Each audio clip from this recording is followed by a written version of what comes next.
Good morning everyone. इसके बाद हम लोग जो नेक्स्ट टॉपिक डिस्कस करेंगे वो है centrifugal force. Centrifugal force centrifugal force एक सूडो फोर्स है। सूडो फोर्स का मीन्स होता है जो एग्जिस्ट तो कर रहा है बट आप उसे कैलकुलेट नहीं कर सकते। आप उसे फील कर रहे हो लेकिन एक्चुअल में ये नहीं है। जब सिस्टम में ऑब्जर्वर हमारा चेंज हो जाएगा तो ये फोर्स की एग्जिस्टेंस पे सवाल आने स्टार्ट हो जाएंगे। फॉर एन एग्ज़ाम्पल, अगर आप एक टर्न टेबल लेते हैं, ये टेबल आपका टर्न कर रहा है, रोटेट कर रहा है,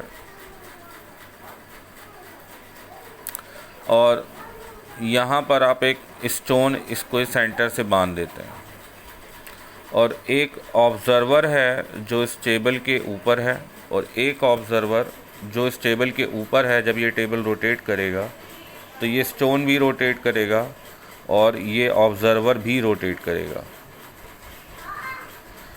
लेकिन इस ऑब्ज़र्वर के रिस्पेक्ट में ये स्टोन जो होगा ये रेस्ट में होगा कि नहीं होगा। ये कई बार हम लोग ने मैरी गो राउंड, हम लोग ने कई बार एक स्विंग आता है उसमें हम लोग ने झूला हुआ है।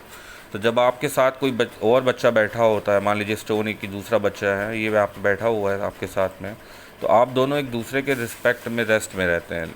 लेकिन मैंने यहाँ पे स्टोन इसलिए लिया है कि स्ट्रिंग को अगर आप देखेंगे तो स्टोन स्ट्रिंग से बंधा हुआ है और जब ये बॉडी रोटेट करेगी तो इस पर टेंशन जो होगा वो इस डायरेक्शन में स्ट्रिंग पे लगेगा टी। लेकिन ये फोर्स लग रहा है इस स्टोन पर, उसके बाद भी ये स्टोन रेस्ट में है। रेस्ट में कब होती है बॉडी? जब उस पर नेट फोर्स की वैल्यू ज़ीरो हो जाती है। लेकिन यहाँ पर तो केवल एक ही फोर्स लग रहा है जो कि ज़ीरो के इक्वल नहीं है। तो ये ऑब्ज़र्वर जो है ये नॉन इनर्शियल ऑब्ज़र्वर है। इस ऑब्ज़र्वर को आप नाम देंगे नॉन इनर्शियल ऑब्ज़र्वर।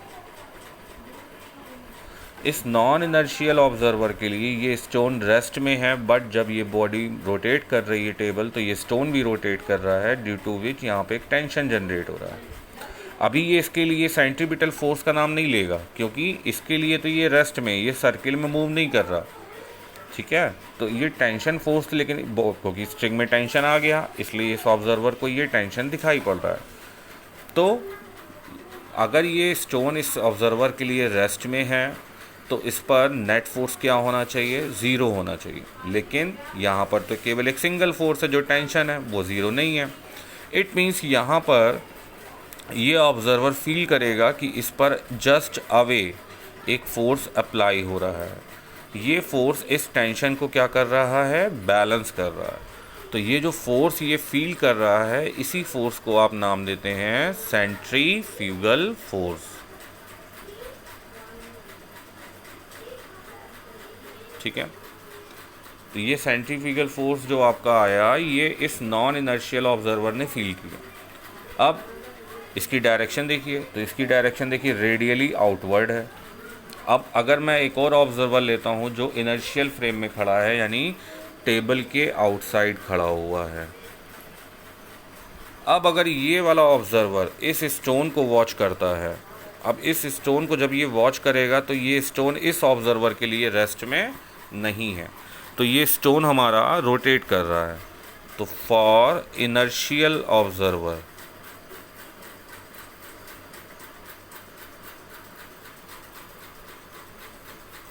जो स्टोन है वो रोटेट कर रहा है, और जब वो स्टोन रोटेट कर रहा है तो रोटेशन में क्या मिलना चाहिए इसे? सर्कुलर मोशन करने के लिए इसे सेंट्रीपिटल फोर्स की नीड है। ये स्टोन था, ये है, तो सेंट्रीपिटल फोर्स कहाँ लगता है? Centripetal force towards the centre लगता है, और स्ट्रिंग से बंधा हुआ है इसलिए स्ट्रिंग में टेंशन भी होगा। इसका मतलब ये जो टेंशन है, ये टेंशन कौन प्रोवाइड करा रहा है? Centripetal force. तो एक इनर्शियल ऑब्ज़र्वर के लिए सेंट्रीपिटल फोर्स किससे प्रोवाइड हुआ? टेंशन से, जिसकी वैल्यू mv²/r है। तो देखिए दो अलग अलग फ्रेम से देखने पर दो अलग अलग कॉन्सेप्ट समझ में आए। तो यहाँ पर ये कॉन्सेप्ट जो आया, ये आया कि जब भी कोई बॉडी हमारा सर्कुलर पाथ में मूव करती है तो उस पर एक सूडो फोर्स, सूडो का मतलब होता है इमेजिनरी, सूडो फोर्स वर्क करता है, जिसे हम लोग सेंट्रीफ्यूगल फोर्स बोलते हैं। और ये सेंट्रीफ्यूगल फोर्स जस्ट अपोजिट होता है सेंट्रीपिटल फोर्स के। इक्वल मैग्नीट्यूड इक्वल होगा लेकिन जस्ट अपोजिट होगा। सेंट्रीपिटल फोर्स की डायरेक्शन रेडियली इनवर्ड होती है, जबकि सेंट्रीफ्यूगल फोर्स की वैल्यू जो डायरेक्शन होती है वो रेडियली आउटवर्ड होती है।